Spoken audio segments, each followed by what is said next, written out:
Okay, well, during that speech, and despite the president saying that reforms have been underway for some time, Al Jazeera's correspondent found a different story. Cal Perry was trying to get reaction from Daraa, the city where the most violent protests took place and where dozens were killed. We can speak to him right now. He joins us while he's on the road from Daraa back to Damascus. Cal, tell us what happened.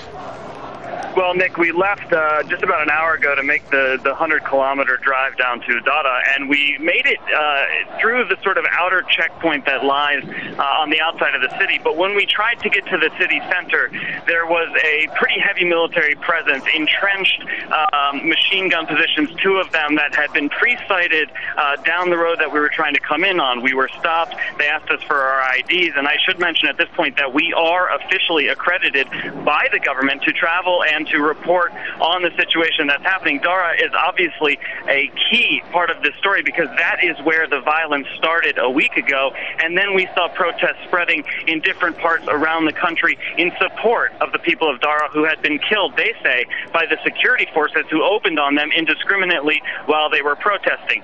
We gave our IDs. We have accredited from the government to be here, and the security forces, the army, said, we cannot allow you in. There are no journalists being allowed into the city today. They said you can try to come back again tomorrow. We asked them simply, why are we not being allowed in? They said, it's for your own safety. They said, we are not even allowing Syrian state television to come to Daraa today. So clearly a confusing situation, and we're unable to get reaction from the city of Daraa because, simply put, we were turned back from the army, Nick. Yeah, it seems to be some kind of clampdown in place. Did you get any sense of reaction, as I don't know, when you're driving along, something like that, from people to President Assad's speech?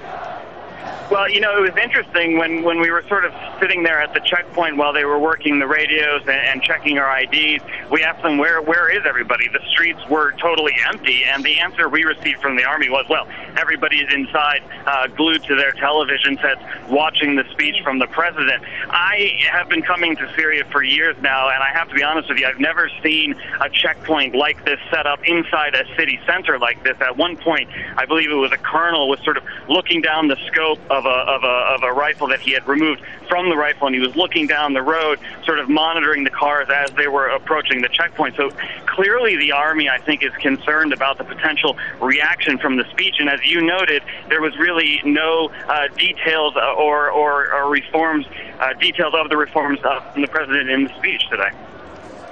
And Cal, the question is, I guess, has enough been said to placate those, especially in places like Daraa, where they've been burying their dead following those killings?